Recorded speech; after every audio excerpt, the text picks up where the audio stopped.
चलिए, सो दोस्तों, agree product training की बात करेंगे। एंड जैसे मैंने बताया, सबसे पहले हम लोग बात करेंगे कि वेस्टीज आखिर एग्रीकल्चर प्रोडक्ट्स के ऊपर काम क्यों कर रहा है। वेस्टीज एक हेल्थ केयर प्रोडक्ट्स की वजह से जाना जाता है, और जब शुरुआत हुई थी तो भी हेल्थ केयर से हुई थी। लेकिन 2004 में शुरुआत होने के बाद एग्री 2008 में ही आ गया था। सो एग्री इज नॉट लाइक कि बहुत न्यू कैटेगरी है, एग्री भी शुरुआत से ही है वेस्टीज के साथ में, बहुत पुरानी कैटेगरी है। तो एग्री क्यों आ गया इतनी जल्दी? क्योंकि जब वेस्टीज हेल्थ केयर पे काम कर रहा था तो वेस्टीज को रियलाइज हुआ कि लोगों की हेल्थ गड़बड़ क्यों हो रही है। हेल्थ इसलिए गड़बड़ हो रही है क्योंकि हमारा खान पीन बिगड़ गया। और खान पीन क्यों बिगड़ गया? क्योंकि जो चीजें हम खा रहे हैं उनको उगाते समय बहुत ज्यादा केमिकल्स का यूज किया जा रहा है। तो क्यों ना हम ऐसे प्रोडक्ट्स लेके आए जिनको यूज करके किसान का केमिकल के ऊपर डिपेंडेंस कम हो सके। केमिकल कम यूज होगा तो नो डाउट हमारी हेल्थ केयर पे भी असर पड़ेगा। तो अल्टीमेट जो ऑब्जेक्टिव था वो हेल्थ केयर ही था कि कुछ ऐसा करें एग्री के सेक्टर में भी जिससे हेल्थ केयर को इम्प्रूवमेंट मिले। तो पहला जो रीजन था वो यही था कि हम ऐसे प्रोडक्ट्स लेके आएंगे जिनको यूज करके किसान की केमिकल के ऊपर निर्भरता कम होगी और उसकी पैदावार भी बढ़ेगी। तो बायो प्रोडक्ट्स हैं, कोई केमिकल वाला प्रोडक्ट्स नहीं है। ऑर्गेनिक खेती में भी यूज कर सकते हैं, केमिकल के साथ मिला के यूज कर सकते हैं और केमिकल को साथ में कम कर सकते हैं। ठीक। नंबर 2 पॉइंट था कि अब धीरे धीरे वेस्टीज को अपनी फैमिली एक्सपैंड करनी थी। आज के टाइम में 4 करोड़ से ज्यादा लोग हैं पूरे इंडिया में। सो अगर हम देखेंगे इंडिया को देखो तो 135 करोड़ की पॉपुलेशन है, उसमें से आज भी 70% लोग खेती बाड़ी के ऊपर निर्भर करते हैं। तो अगर आपको हर गांव कोने कोने तक वेस्टीज को पहुंचाना है तो आपको खेती बाड़ी वाला प्रोडक्ट चाहिए ही चाहिए, अगर आपको पूरे इंडिया में नेटवर्क पहुंचाना है। तो एग्री का जो प्रोडक्ट है, जैसे अभी सर भी कह रहे थे कि किसान अपने खाने पीने पे शायद ध्यान नहीं दे लेकिन खेती बाड़ी पे पूरा ध्यान देगा। तो अगर आपके पास एग्रीकल्चर का प्रोडक्ट हो तो आप पूरे इंडिया के कोने कोने तक अपना नेटवर्क पहुंचा सकते हो। ये एग्री प्रोडक्ट की पावर है, इसलिए एग्री का प्रोडक्ट आपको दिया। राइट। नंबर 3 जो सबसे बड़ा टॉपिक है आज के टाइम में वो ये है कि किसान की इनकम कैसे बढ़े। सब लोग अपनी इनकम बढ़ाने की बात कर रहे हैं, तो किसान की इनकम कैसे बढ़े? तो आप सोचो, अगर किसी की इनकम बढ़ानी हो, किसी का प्रॉफिट बढ़ाना हो, तो क्या किया जाएगा? या तो उसका खर्चा कम करो, या फिर उसकी पैदावार बढ़ा दो किसान की, या फिर कुछ ऐसा कर दो कि खेती बाड़ी से तो इनकम आई रही थी, अभी एक्स्ट्रा इनकम भी आने लगे। सो ऐसे में आप सोचो, क्या ये तीनों चीजें वेस्टीज कर सकता है? बिल्कुल कर सकता है। जब आप इन प्रोडक्ट्स को यूज करेंगे, किसान का केमिकल कम होगा, खर्चा कम होगा, किसान की पैदावार बढ़ेगी, और साथ में जब वो इन प्रोडक्ट्स को यूज करेगा तो उसके खाते में भी एक एक्स्ट्रा इनकम आएगी, उसको एक एक्स्ट्रा आमदनी होगी। तो यही ऑब्जेक्टिव्स थे कि किसान की केमिकल के ऊपर भी निर्भरता कम हो, नेटवर्क भी पूरे इंडिया में फैले और किसान की आमदनी भी बढ़े। इन चीजों को ध्यान में रख के एग्रीकल्चर के प्रोडक्ट्स लॉन्च किए गए थे। एंड इसके बाद हम लोग बात करते हैं कैटेगराइजेशन की। टोटल मिला के 8 प्रोडक्ट हैं एग्रीकल्चर में, लेकिन उन 8 प्रोडक्ट्स को 3 कैटेगरी में डिवाइड किया गया है। कैटेगराइजेशन करना बहुत इंपॉर्टेंट है अपने आप में, क्योंकि कैटेगराइजेशन से हमें ये पता चल जाता है कि हमारे पास किस टाइप के प्रोडक्ट हैं और किस टाइप के नहीं हैं। ये सब चीजें पता चल जाती है। जैसे पहली कैटेगरी है वो एक्टिवेटर की कैटेगरी है। एंड एक्टिवेटर का मतलब है जो किसी को एक्टिवेट करे, किसी की पावर को बढ़ाए। राइट। तो किसी की पावर को बढ़ाने वाले, दूसरों को एक्टिवेट करने वाले जो प्रोडक्ट हैं वो एक्टिवेटर की कैटेगरी में आएंगे। इसमें जो 2 प्रोडक्ट हैं उनमें एक है सबसे पुराना और एक है सबसे नया। एग्री 82 जो कि सबसे पहले लॉन्च हुआ 2008 में, जिससे शुरुआत हुई एग्री कैटेगरी की। एंड एग्री एक्वाजल जो कि अभी लेटेस्ट अप्रैल में लॉन्च हुआ है, वो भी एक्टिवेटर की कैटेगरी में। सेकंड कैटेगरी है न्यूट्रिशनल की। न्यूट्रिशनल का मतलब होता है जो न्यूट्रिशन दे, जो पोषक तत्व दे, जो ग्रोथ बढ़ाए, पैदावार बढ़ाए। इस कैटेगरी में 5 प्रोडक्ट हैं, वो हैं Agri Humic Granules, Agri Moss, Agri Nanotech और एग्री गोल्ड। ये 5 प्रोडक्ट न्यूट्रिशनल की कैटेगरी में हैं। एंड देन लास्ट कैटेगरी आती है प्लांट प्रोटेक्शन की, जिसका मतलब होता है ऐसे प्रोडक्ट्स जो प्लांट्स को प्रोटेक्ट करेंगे, मतलब पौधों की सुरक्षा करेंगे। कभी फसलों में बीमारियां लग रही हैं या कुछ और समस्या आ रही है, तो फसल को प्रोटेक्ट करने वाले या फसल की सुरक्षा करने वाले जो प्रोडक्ट हैं वो प्रोटेक्शन की कैटेगरी में आएंगे। ठीक। एग्री प्रोटेक्ट इस कैटेगरी में आएगा, प्लांट प्रोटेक्शन की कैटेगरी में। राइट। तो ये 8 प्रोडक्ट हैं। इन 8 प्रोडक्ट्स को अगर हम अब वन बाय वन समझेंगे और देखेंगे कि क्या क्या किसका काम है। सबसे पहले शुरू करते हैं एग्री 82 से, जो कि 3 टाइप की पैकिंग में अवेलेबल है। 5 लीटर की पैकिंग है, 500 ml की पैकिंग है, और एक 300 ml की पैकिंग आती है जिसमें 100 ml वाली 3 बॉटल होती हैं। लिक्विड की फॉर्म में आता है ये प्रोडक्ट। अब ये है क्या? देखो, एग्री 82 को सिंपल वर्ड में बोले तो इसको बोलते हैं स्प्रे सपोर्टिंग सॉल्यूशन, स्प्रे सहायक घोल। मतलब ये सहायता करने वाला एक सहायक है, स्प्रे की सहायता करने वाला। जब भी हम कोई स्प्रे करते हैं फसल में, उसके रिजल्ट्स हमें अच्छे मिले, या हम फसल में कुछ भी डाल रहे हैं उसके सपोर्ट के लिए हम एग्री 82 मिला के डालते हैं, ताकि जिसके साथ भी आप इसको मिला रहे हो उसकी एक्टिविटी अच्छी हो जाए, उसके रिजल्ट हमें पहले के मुकाबले अच्छे मिले। कोई आपसे पूछता है कि इसके अंदर क्या है, तो इसके अंदर होता है नॉन आयोनिक सर्फेक्टेंट। ठीक है, नॉन आयोनिक सर्फेक्टेंट होता है इसके अंदर। कितना परसेंट? 82%, राइट, 82% होता है। नंबर 2, ये जो प्रोडक्ट है ये पूरी तरीके से नॉन फाइटोटॉक्सिक है, मतलब बिल्कुल जहरीला नहीं है, ना पौधों के लिए ना इंसानों के लिए, एनवायरनमेंट फ्रेंडली है, कोई पोल्यूशन नहीं फैलाता है। किसी भी प्रकार की खेती में इसको यूज कर सकते हो, और आप इसको एग्रीकल्चर में यूज होने वाले किसी भी प्रोडक्ट के साथ मिला सकते हो, चाहे वो कीटनाशक हो, चाहे वो फफूंदनाशक हो, चाहे वो खरपतवार नाशक हो, या फिर कोई अदर एग्रोकेमिकल हो या वेस्टीज का प्रोडक्ट हो। किसी के भी साथ आप इसको मिला के यूज कर सकते हैं। इसके अगर फंक्शंस की बात करें, इसके अगर रिजल्ट्स की बात करें, तो पहली चीज है एक्टिवेटर। एक्टिवेटर का मतलब है जैसे आप कभी खाद डाल रहे हैं खेतों में, और हम जब खाद डालते हैं तो वो आमतौर पे मिट्टी में अच्छे से घुल नहीं पाती है। अब अगर खाद मिट्टी में अच्छे से घुल नहीं पाएगी तो नो डाउट हमें रिजल्ट्स भी अच्छे नहीं मिलेंगे। सो जब भी हम मिट्टी में कोई खाद डाल रहे हैं, हम हमेशा एग्री 82 उसके साथ मिला के डालें। ठीक, हमेशा उसके साथ मिला के डालें। एंड उसको 82 को मिलने फायदा क्या होगा? उसको मिलाने का यही फायदा होगा कि जो भी खाद आप वहां पे डाल रहे हो मिट्टी में अच्छे से घुलेगी, पौधों तक अच्छे से पहुंचेगी, और आपको अच्छी वहां पे पैदावार मिल पाएगी। तो एक्टिवेटर का काम कर रहा है। नंबर 2, स्प्रेडर का मतलब होता है कि जब भी आपको स्प्रे करता है, तो स्प्रे करने के बाद क्या होता है कि जिस प्रोडक्ट का आपने स्प्रे किया है वो बूंद बूंद बन के पत्तों के ऊपर गिरता है। जैसे आप ये पिक्चर में देख रहे हो, बूंद बन जाती है। अब सोचो, हवा चल रही है, पत्ता हिल रहा है, तो बूंद का क्या होगा? बूंद नीचे गिर जाएगी। तो ऐसे केस में हम हमेशा जब भी कोई स्प्रे कर रहे हैं, अगर हम एग्री 82 मिला के स्प्रे करेंगे तो वो बूंद बनेगी ही नहीं, वो दवाई पत्ते के ऊपर अच्छे से फैल जाएगी एंड पत्ते के दूसरी सरफेस तक भी पहुंचेगी। बहुत बार हम देखते हैं ना, कीड़ा पत्ते के ऊपर लगा ही नहीं होता, कीड़ा तो पत्ते के नीचे वाली सरफेस पे लगा है, तो नीचे थोड़ी ना हम स्प्रे करता है। सो दवाई नहीं पत्ते की नीचे वाली सरफेस तक भी पहुंच जाए, ये काम 82 कर रहा है। पत्ते को पूरी अच्छी तरीके से भिगा दे, ऐसा ना हो कि कहीं कहीं पे बूंद पड़ी हुई है। तो स्प्रेडर और वेटर इसलिए इसको बोलते हैं, ताकि दवाई की कवरेज इंप्रूव हो जाए, दवाई अच्छे से फैल पाए। और ये चीजें अगर हो रही हैं तो आप यकीन मानिए आपका जो केमिकल है वो 25% तक कम यूज होता है। आप 25% तक अपने केमिकल को सेव कर पाते हैं अगर आप 82 का प्रयोग कर रहे हैं। देन आता है इट मेक्स यूनिफॉर्म सॉल्यूशन। जब आप पानी में कोई प्रोडक्ट घोलते हो स्प्रे करने के लिए, तो उसका सॉल्यूशन यूनिफॉर्म बने, एक समान घोल बने, क्योंकि एक समान घोल बनेगा तभी एक समान रिजल्ट मिलेंगे सभी जगह पे। देन नेक्स्ट पॉइंट आता है कि ये वेरियस सॉइल पीएच में इफेक्टिव है। मतलब एग्रीकल्चर में अगर सबसे इंपॉर्टेंट कोई चीज है तो वो है सॉइल पीएच, मिट्टी का पीएच लेवल। मतलब अगर आप समझ लो कि मिट्टी का पीएच लेवल ठीक नहीं है, तो आपको जो भी प्रोडक्ट्स आप लोग यूज कर रहे हो एग्रीकल्चर में, आपको उनके अच्छे रिजल्ट्स नहीं मिलेंगे। एंड अगर आप उनको रिजल्ट नहीं मिलेंगे तो डालने का फायदा नहीं, आपके पैसे बर्बाद हो रहे हैं। सो 82 एक ऐसा प्रोडक्ट है जिसको आप किसी भी प्रकार की सॉइल पीएच वाले खेत में डाल सकते हो। ये वहां पे बराबर काम करता है, क्योंकि सॉइल पीएच का इस पे असर नहीं होता, और आप जिस प्रोडक्ट के साथ इसको मिला के डालते हो वो भी वहां पे फिर बराबर अपना रिजल्ट दिखाता है। सो ये सब इसके काम है, इसके फायदे हैं।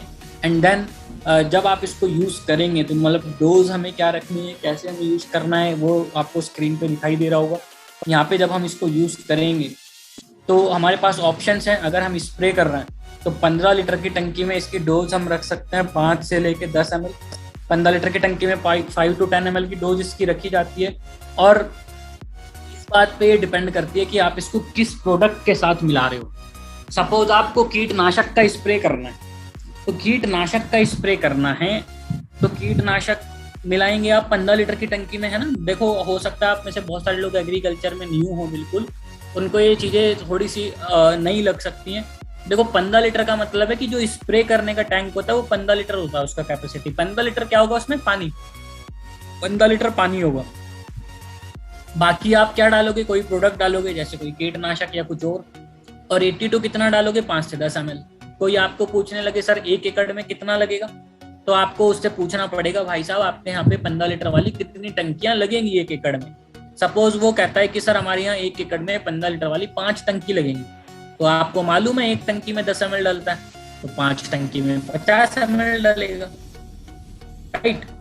ऐसे ही अगर आप खरपतवार नाशक कभी डाल रहे हो, तो खरपतवार नाशक डालने का मतलब, खरपतवार नाशक का मतलब ये होता है जो घास मारने की दवाई आती है, ठीक, जो एक्स्ट्रा जंगली पेड़ पौधे हो जाते हैं खेत के बीच में, उनको मारने की जो दवाई आती है उनके लिए डाला जाता है हर्बिसाइड। और उसमें अगर हमें 82 मिलाना है तो 15 लीटर की टंकी में 15 से 20 ml इस हिसाब से वहां पे डाला जाता है। अगर हम कभी खाद में मिला रहे हैं तो 3 से 4 ml प्रति किलो। कभी सिंचाई में डालना है पानी के साथ, तो 1 एकड़ में, 1 एकड़ की कभी डोज पूछता है कोई, आपको खाद के साथ मिला के डालना है या पानी के साथ डालना है, तो 1 एकड़ की डोज रखी जाती है 200 ml, राइट, 160 से 200 ml प्रति एकड़। सो ये 82 की बात हुई। इसके बाद एग्री एक्वाजल आता है। एग्री एक्वाजल जो है वो 1 किलो की पैकिंग में आता है और सफेद सफेद रंग के छोटे छोटे दाने होते हैं इसके अंदर। जैसे हम लोग किचन में सूजी यूज करते हैं ना, सूजी जो किचन में यूज होती है, उसके जैसे छोटे छोटे दाने होते हैं इसके अंदर। अब देखो ये एक्वाजल क्या है?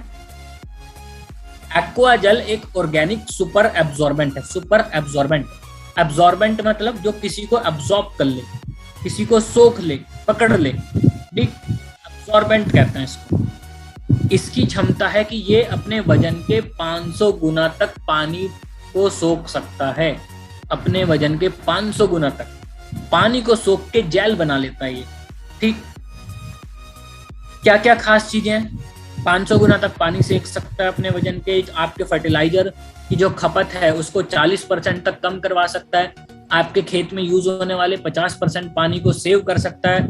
किसान का जो खर्चा हो रहा है खेती में उसको कम कर सकता है, उसकी पैदावार को बढ़ा सकता है।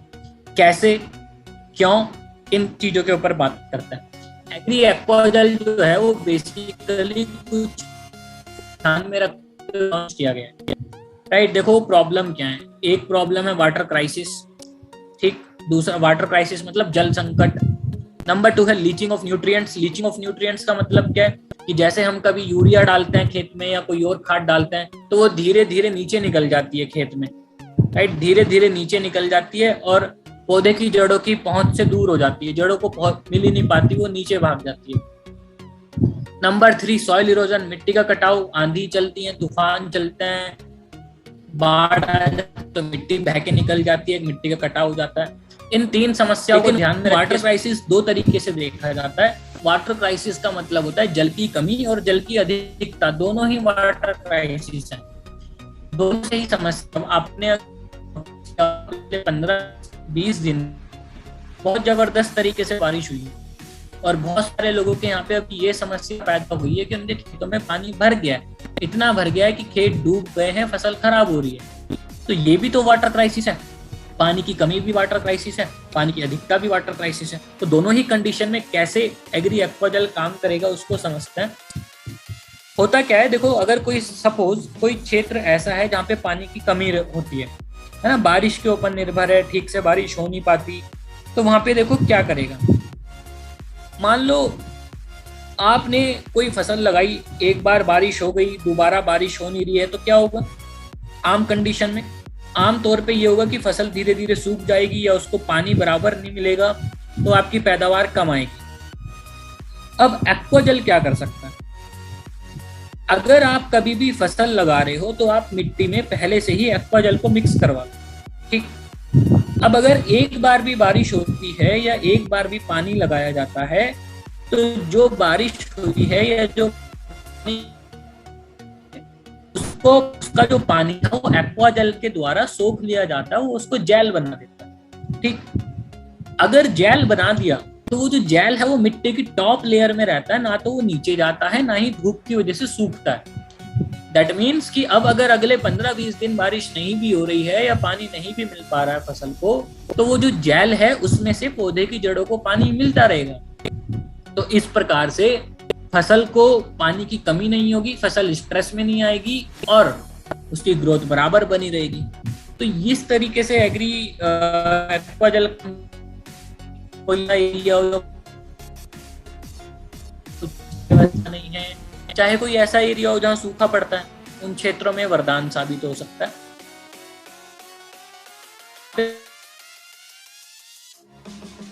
आपने आप सोचो, अगर पहले से एक्वाजल डाला होता मिट्टी में और बरसात अगर अधिक भी हो रही है, तो वो जो पानी है वो एक्वाजल के द्वारा एब्जॉर्ब करके जेल बना दिया जाता।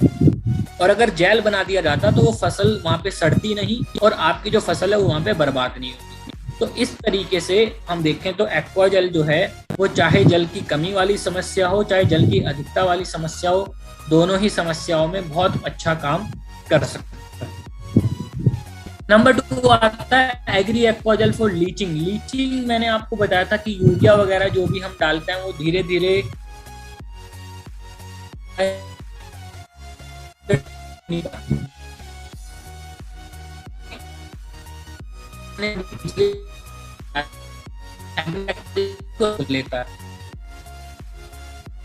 मिट्टी में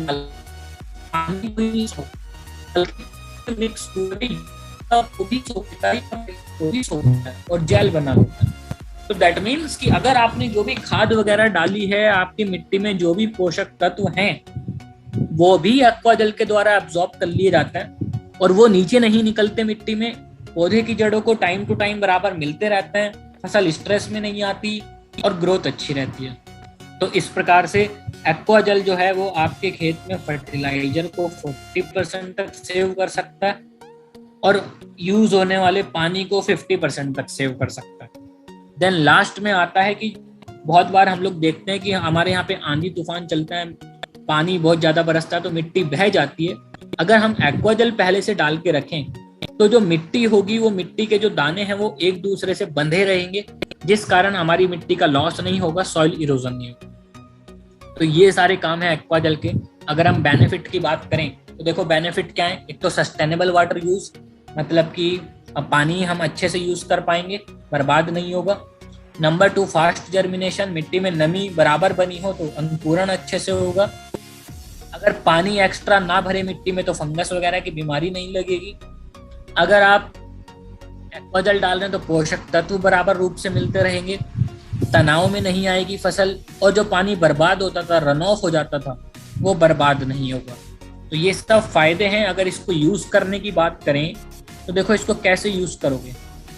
इसको यूज करने के लिए हमें यहाँ पे देखो पिक्चर्स शो की गई हैं। इन पिक्चर्स को अगर हम ध्यान से समझ लें तो हमें इसका लॉजिक समझ में आ जाएगा। फोटो नंबर 1 में देखो क्या दिखा है। नंबर 1 में कि आप जल को किसी फर्टिलाइजर के साथ मिक्स कर लें, एक्वाजल और कोई बेसल डोज फर्टिलाइजर किसी भी खाद के साथ, गोबर के साथ, यूरिया डीएपी के साथ, एनपीके या राख, किसी भी चीज के साथ आपने मिक्स किया। पिक्चर नंबर 2 में क्या दिखाया कि आपने इस मिक्सचर को मिट्टी में डाल दिया और मिक्सचर को मिट्टी में डालने के बाद आपने वहां पे पौधा लगाया। तो यही सबसे इंपॉर्टेंट पिक्चर है यहाँ पे इन चारों में से, कि पहले एक्वाजल का मिक्सचर मिट्टी में डाला गया है, बाद में पौधा लगाया गया है ना। बहुत बार क्वेश्चन आता है ना कि सर हम कब डालें, तो पहले एक्वाजल डाला है मिट्टी में तब पौधा लगाया है या तब बीज लगाया है, ये चीज ध्यान रखें। और उसके बाद पिक्चर नंबर 3 में दिखाया गया कि पानी लगाया गया। सो पहले हमने एक्वाजल डाला, फिर हमने पौधा लगाया या बीज लगाया या फसल लगाई, फिर हमने वहां पे पानी डाला, और पिक्चर नंबर 4 में दिखाया गया कि वो पानी जेल बन गया।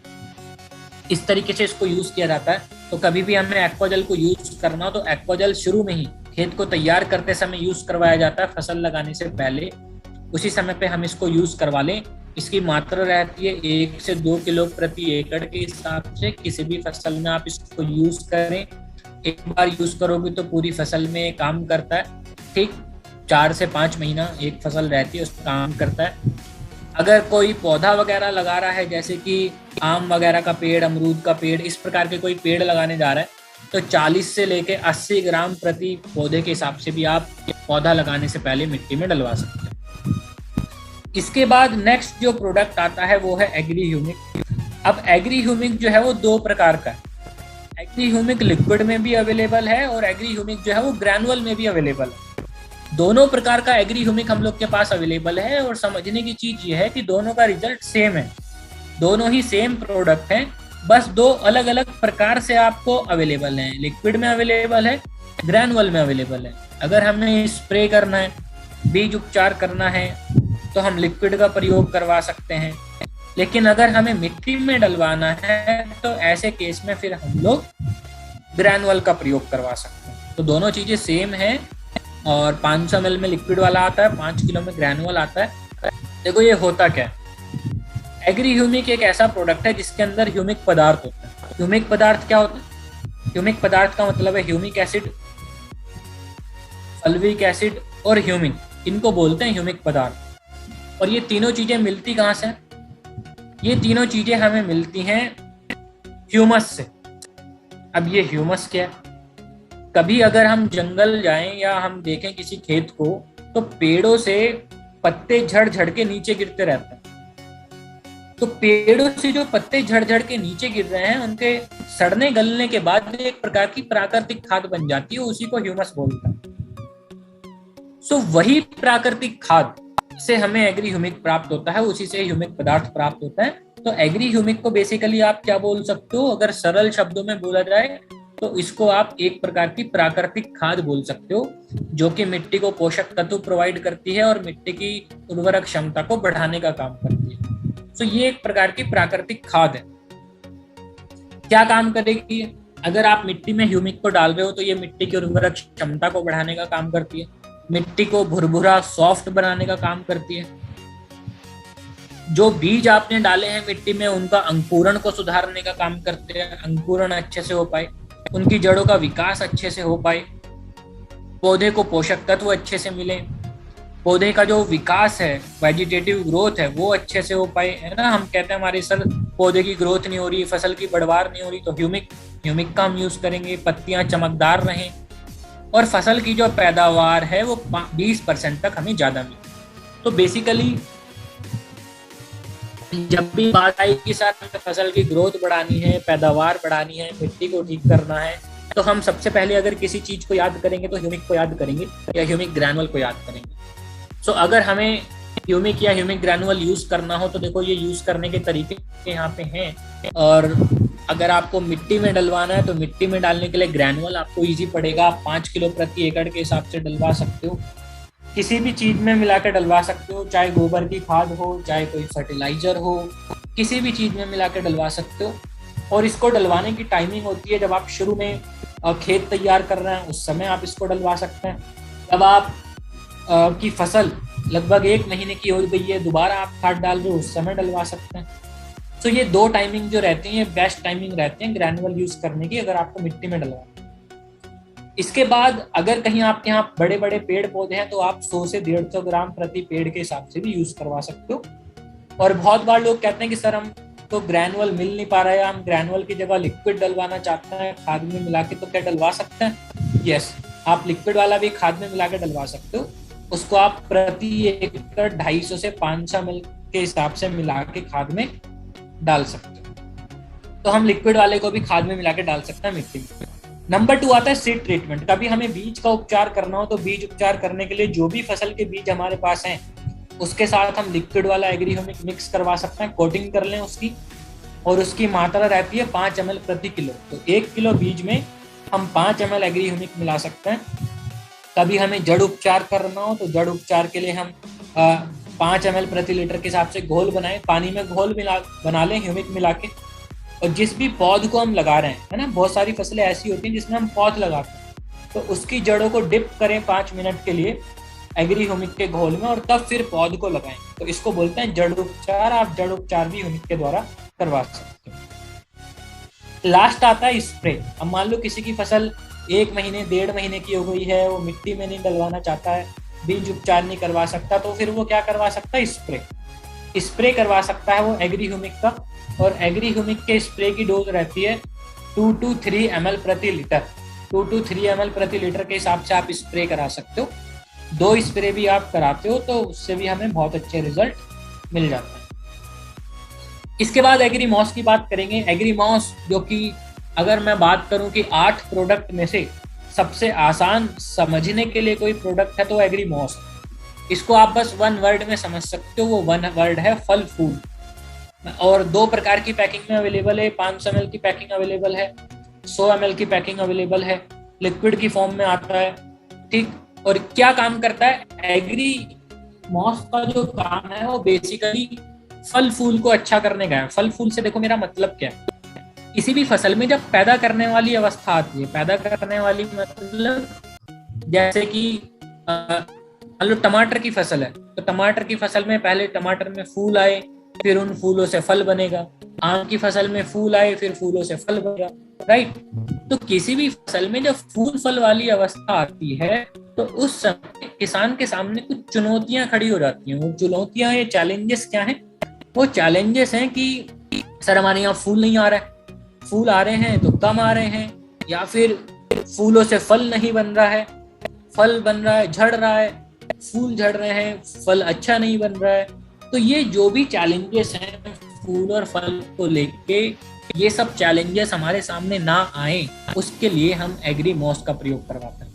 और अगर मैं कह रहा हूँ कि भाई एग्रीमॉस फूल फल के टाइम पे यूज किया जाता है, तो इसका ऐसा नहीं कि सिर्फ फूल और फल वाली फसलों पे यूज किया जाएगा। मान लो अभी धान की फसल है, तो धान की फसल में बालियां आएंगी, बालियों के बाद धान बनेगा, तो ये बालियां एक प्रकार का फूल है और जो दाना बन रहा है वो एक प्रकार का फल है, राइट। से ही जैसे आम के पेड़ पे फूल आएंगे फिर फल आएगा, कॉटन की फसल में फूल आएगा फिर कॉटन बनेगी, मूंगफली की फसल में फूल आएगा फिर मूंगफली बनेगी, ठीक। गेहूं की फसल में बाल आएंगे फिर गेहूं बनेगा। तो ये वाली जो अवस्था है, जब पहले फूल आते हैं फिर वो दाना बनता है, उस अवस्था के लिए हम मॉस का प्रयोग करवाते हैं, क्योंकि मॉस का काम है फसल की फर्टिलिटी को बढ़ाना, प्लांट की फर्टिलिटी को, उसकी पैदा करने की क्षमता को बढ़ाना, हार्मोन्स के ट्रांसपोर्टेशन को इम्प्रूव करना, जिससे कि कलियां ज्यादा बने, कलियों से फिर फूल ज्यादा बने, फूल झड़े नहीं, उनका पॉलिनेशन अच्छे से हो सके, ठीक। फिर फसल का फल अच्छा आए, पैदावार अच्छे आए और फूल झड़े नहीं। तो इन सब चीजों के लिए हम एग्रीमॉस का यूज कराते हैं। आई होप ये क्लियर हो गया होगा। सो एग्रीमॉस जो है वो बेसिकली किसी भी फसल में फूल फल वाली अवस्था में यूज किया जाता है, चाहे कोई सी भी फसल, ठीक है, चाहे धान की फसल हो, चाहे गेहूं की फसल हो, चाहे अनार हो, केला हो, कोई भी फसल हो, किसी भी फसल में फूल फल आने वाले मॉस का यूज करवाते हैं। और ये जो प्रोडक्ट है ये सिर्फ और सिर्फ स्प्रे में यूज किया जाता है। 15 लीटर की टंकी में 20 ml की मात्रा होती है इसकी। फूल आने के 20 दिन पहले एक बार स्प्रे कर लें, फूल आने के 20 दिन बाद एक बार स्प्रे कर लें। तो फूल आने के पहले और वहां पे फूल और फल दोनों की ही क्वालिटी बहुत अच्छी प्राप्त हो जाएगी और पैदावार भी अच्छी, राइट। इसके बाद बात आती है नेक्स्ट प्रोडक्ट की, जो कि है एग्री नैनोटेक। एग्री नैनोटेक भी 500 ग्राम की पैकिंग में आता है, पाउडर की फॉर्म में आता है ये। और इस प्रोडक्ट को देखो अगर हमें समझना है तो इसके लिए हम याद रख सकते हैं माइक्रोन्यूट्रिएंट्स। माइक्रोन्यूट्रिएंट्स इसके लिए हम याद रख सकते हैं, जैसे इंसान को अलग अलग प्रकार के पोषक तत्वों की जरूरत होती है, उसी प्रकार से फसल को भी 17 पोषक तत्वों की जरूरत होती है। 17 पोषक तत्व जो चाहिए ही चाहिए, उन 17 को अलग अलग कैटेगरी में डिवाइड किया गया। 17 में से 3 पोषक तत्व को बोलते हैं बेसिक पोषक तत्व, बेसिक।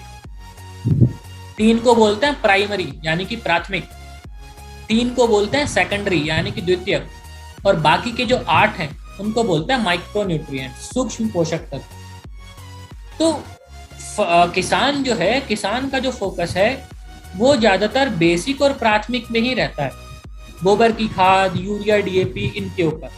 सेकेंडरी और माइक्रोन्यूट्रिएंट्स के ऊपर उसका फोकस कम ही जा पाता है। या तो आप कहो कि नॉलेज की कमी है, या फिर आपको बजट का इशू है, ठीक, कुछ भी कारण हो सकता है।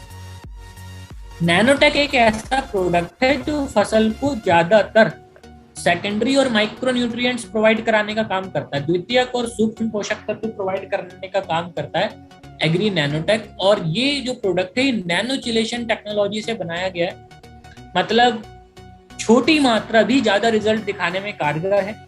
जब आप इसको मिट्टी में डालेंगे तो ये अपनी तरफ से तो पोषक तत्व दे ही रहा है, मिट्टी में जो बाकी पोषक तत्व पड़े हैं उनको भी साथ में जोड़ के पौधे की जड़ों तक पहुंचा देता है। अगर हमें इसके रिजल्ट समझना है तो इसके रिजल्ट समझने के लिए हम 3 शब्दों को याद रखें। एक वो देखो 3 शब्द क्या है, वो 3 शब्द है मिट्टी, पत्तियां और फल। मिट्टी, पत्तियां और फल, इन 3 शब्दों को हम लोग याद रखें, इससे आपको इसके काम बहुत इजीली समझ में आ जाएंगे। मिट्टी का मतलब है कि अगर कोई उर्वरक नहीं है मिट्टी तो हमें मालूम है नैनोटेक के अंदर पोषक तत्व हैं, सेकेंडरी एंड माइक्रो न्यूट्रिएंट्स हैं। हम नैनोटेक का प्रयोग मिट्टी में करा सकते हैं मिट्टी की उर्वरक क्षमता बढ़ाने के लिए, ताकि मिट्टी की उपजाऊपन बढ़े और मिट्टी वो अच्छी पैदावार हमें दे। ऐसी होती हैं जिसमें पत्तियां ही प्रोडक्ट हैं, पत्तियां ही आपको बेचनी है, जैसे चाय पत्ती की फसल, जैसे कि पान की फसल, जैसे कि पेपरमिंट की फसल, तंबाकू की फसल, इनमें पत्तियां ही इंपॉर्टेंट है। और इसमें हमें क्या चाहिए कि पत्तियों की क्वालिटी बढ़िया है, उनका कलर बढ़िया है, उनकी चमक बढ़िया है, राइट, ये सारी चीजें हमें चाहिए। तो ऐसी फसलों के लिए भी नैनोटेक को प्रेफर करेंगे ताकि हमें पत्तियों की क्वालिटी बढ़िया मिले, पत्तियों पर बहुत बढ़िया मिले। देन नंबर 3 आता है फ्रूट्स।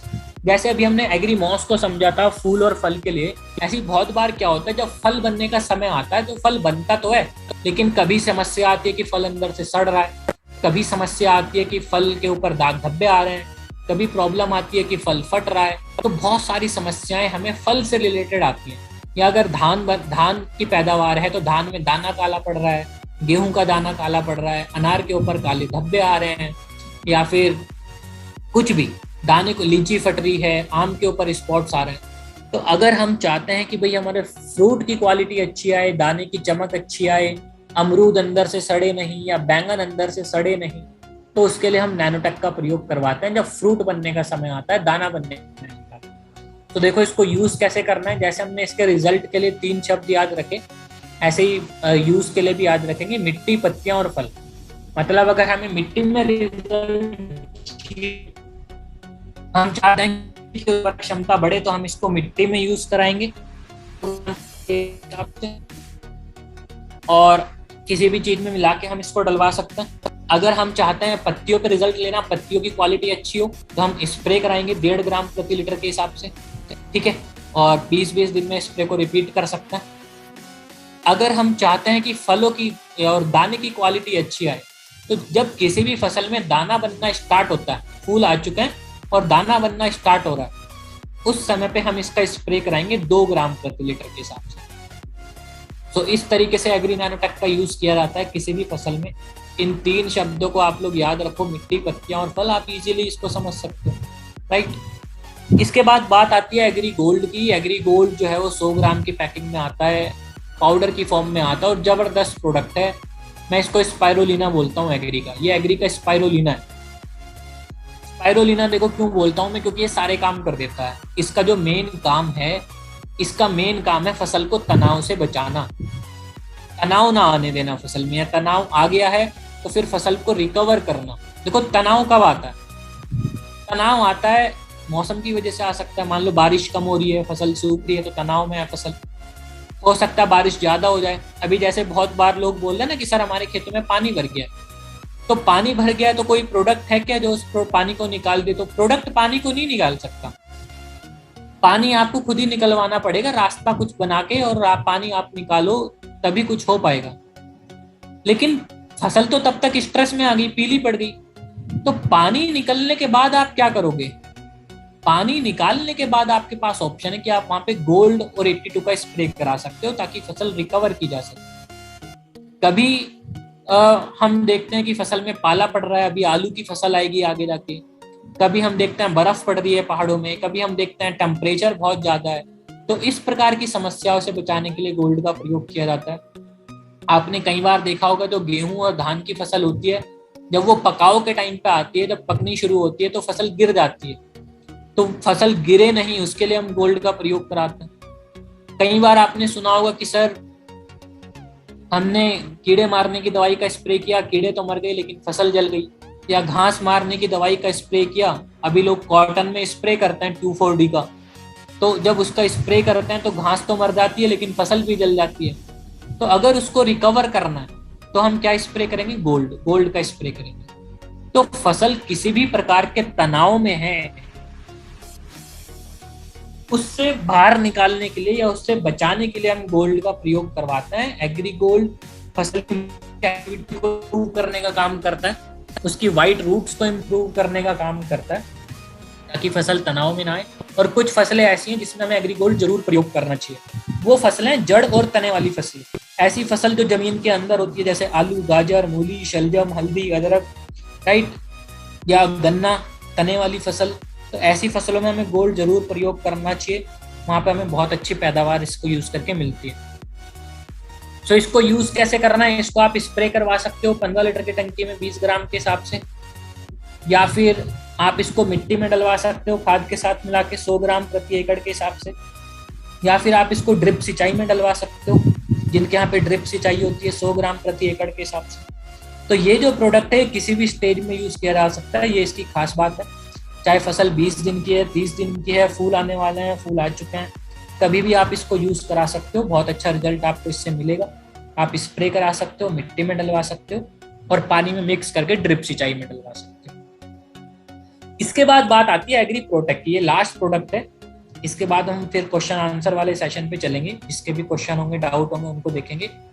एग्री प्रोटेक्ट पहले बायोफंजीसाइड के नाम से आया करता था, जो लोग पुराने होंगे उनको मालूम होगा। 500 ग्राम की पैकिंग में आता है ये, और पाउडर की फॉर्म में आता है, और बायोफंजीसाइड के नाम से पहले आता था। देखो ये बेसिकली है क्या? ये एक ऐसा प्रोडक्ट है जो कि फसल को फफूंद की समस्या से बचाने का काम करता है। फफूंद से लगने वाली बीमारियां, ठीक। कोई आपको पूछने लगे कि सर क्या कीड़े मारने के लिए काम करेगा? नहीं, कीड़े मारने के लिए काम नहीं करता। कीड़े मारने के लिए हमारे पास कोई प्रोडक्ट नहीं आता, हम जहर वाला कोई प्रोडक्ट नहीं बेचते।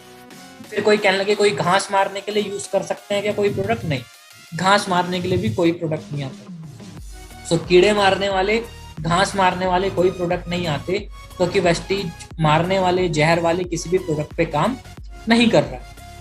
देखो प्रोटेक्ट का अगर हम फंक्शनिंग समझें, काम कैसे करता है, तो इसके लिए हमें कोरोना वायरस का एग्जाम्पल लेना पड़ेगा। अभी कोरोना से बचने के लिए हम लोग क्या कर रहे हैं? वैक्सीन लगवा रहे हैं। वैक्सीन से क्या हो रहा है? वैक्सीन हमारी बॉडी में एक प्रकार का कवच बना रहा है ना, इजी लैंग्वेज में समझे तो एक प्रकार का कवच बना रहा है ताकि कोरोना हमें हो ही ना पाए। इसी टाइप का कोई प्रोडक्ट है प्रोटेक्ट। प्रोटेक्ट एक माइक्रोबियल इनोक्युलेंट है। माइक्रोबियल मतलब सूक्ष्म जीव, और इनोक्युलेंट मतलब कवच बनाना, है ना।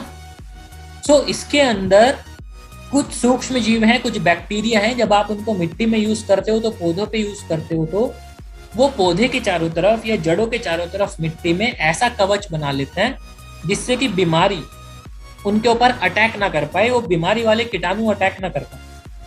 तो एक प्रकार की वैक्सीनेशन की तरीके से काम कर रहा है।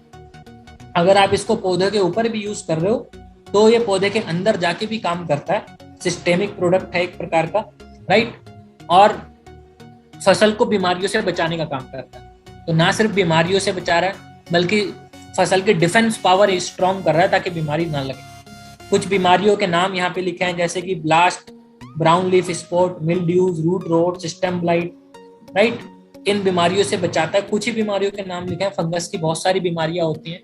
यहाँ पे कुछ फोटोज हैं, इन फोटोज से आप आइडिया लगा सकते हो कि फंगस की बीमारी दिखती कैसी है। कहीं पे सफेद रंग के धब्बे आ रहे हैं, कहीं पे लाल रंग के धब्बे आ रहे हैं, कहीं पे काले रंग के धब्बे आ रहे हैं, कहीं ब्राउन कलर के आ रहे हैं। और भी बहुत सारे सिम्टम हैं, जैसे कि कभी आप देखोगे कि हो रहा है, कभी आप देखोगे जड़ें काली पड़ रही हैं, कभी पत्तों के ऊपर सफेद सफेद पाउडर आ रहा है। सो बहुत सारी समस्याएं हमें देखने को मिलती हैं फंगस के रिगार्डिंग, और उन सभी बचाने के हम लोग एग्री प्रोटेक्ट का प्रयोग करवा सकते हैं। सो बेसिकली आप अगर इसको समझें तो दो प्रकार से यूज किया जा सकता है। नंबर एक कि हम इसको पहले ही खेत में डलवा लें ताकि मिट्टी में कोई फंगस की बीमारी लगे ही नहीं। नंबर 2 फिर होगा कि अगर बीमारी लगनी स्टार्ट हो गई है तब हम इसको यूज कराएं। तो हमेशा ध्यान रखें, prevention is always better than cure. हम इसको पहले ही यूज कर लें ताकि हमारी फसल में कोई बीमारी लगे ही नहीं। और अगर हम इसको पहले ही यूज करना चाहते हैं तो पहले ही यूज करने के लिए जो सबसे अच्छा तरीका है वो है मिट्टी उपचार। हम मिट्टी का उपचार कर लें, मिट्टी में ही इसको डलवा लें। जब अपना खेत तैयार कर रहे हैं उसी समय पे 500 ग्राम प्रति एकड़ के हिसाब से इसको डलवाएं ताकि पूरी फसल में कोई बीमारी ना लगे। अभी कोई आलू की, कोई प्याज कर रहा है उसमें जरूर इसको डलाएं शुरू में ही। अभी धान की फसल चल रही है, मक्का चल रही है, उनमें भी हम डला सकते थे। नंबर 2 तरीका आता है सीड ट्रीटमेंट। मतलब हम किसी फसल का बीज लगा रहे हैं तो उस बीज के साथ हम प्रोटेक्ट की कोटिंग कर सकते हैं। 10 ग्राम प्रति किलो के हिसाब से 1 किलो बीज में 10 ग्राम पाउडर मिक्स कर लें, सो कोटिंग कर लें, फिर बीज को लगाएं, ये हम कर सकते हैं। दूसरा एक ऑप्शन है रूट डिपिंग, जड़ उपचार। जड़ उपचार का मतलब है कि जैसे कभी हमें कोई पौध लगानी है तो पौध को लगाने से पहले उसकी जड़ों को डिप कर लें इसके घोल में। तो प्रोटेक्ट का हम घोल बना सकते हैं, जैसे ह्यूमिक का बनाया था ऐसे ही प्रोटेक्ट का बना सकते हैं। सो घोल बना के जड़ों को डिप करें 5 मिनट, फिर लगा लें, तो 10 ग्राम प्रति लीटर के हिसाब से घोल बना सकते हैं। एंड नंबर 3 आता है कि अगर फसल बड़ी हो गई है 30 दिन 40 दिन की, तो फिर हम स्प्रे करा सकते हैं। स्प्रे भी आप करा सकते हो 2 ग्राम पर लीटर के हिसाब से। 2 स्प्रे भी आप कराओगे तो आपकी फसल में फफूंद की समस्या नहीं है। कई बार लोग पूछते हैं सर हम कितनी बार यूज कराएं कि ताकि फंगस की समस्या ना है, तो कम से कम 2 बार आप जरूर यूज कराओ। एक बार मिट्टी में, एक बार स्प्रे में, या फिर एक बार बीज उपचार, एक बार स्प्रे, या फिर दोनों बार स्प्रे। ठीक। लास्ट में आता है कि अगर कहीं पे कोई फंगस की बीमारी लगनी स्टार्ट हो गई है तो जैसे ही बीमारी दिखनी स्टार्ट होती है तुरंत इसका स्प्रे कराओ, ये कंट्रोल कर लेगा। आप 3 ग्राम पर लीटर के हिसाब से डोज यूज करो, 7वें दिन में स्प्रे को रिपीट कर लो, तो ये उसको कंट्रोल कर लेगा। लेकिन ध्यान रखें जैसे ही बीमारी स्टार्ट हो रही है दिखनी तभी कर लें। कहीं पे अगर बीमारी बहुत ज्यादा फैल गई है तो फिर कंट्रोल कर पाना मुश्किल हो जाता है। ये तो बायो प्रोडक्ट है, इवन केमिकल्स भी फिर कंट्रोल ठीक रखें। तो ये हम लोगों ने 1 बाय 1 सारे प्रोडक्ट्स कवर किए हैं।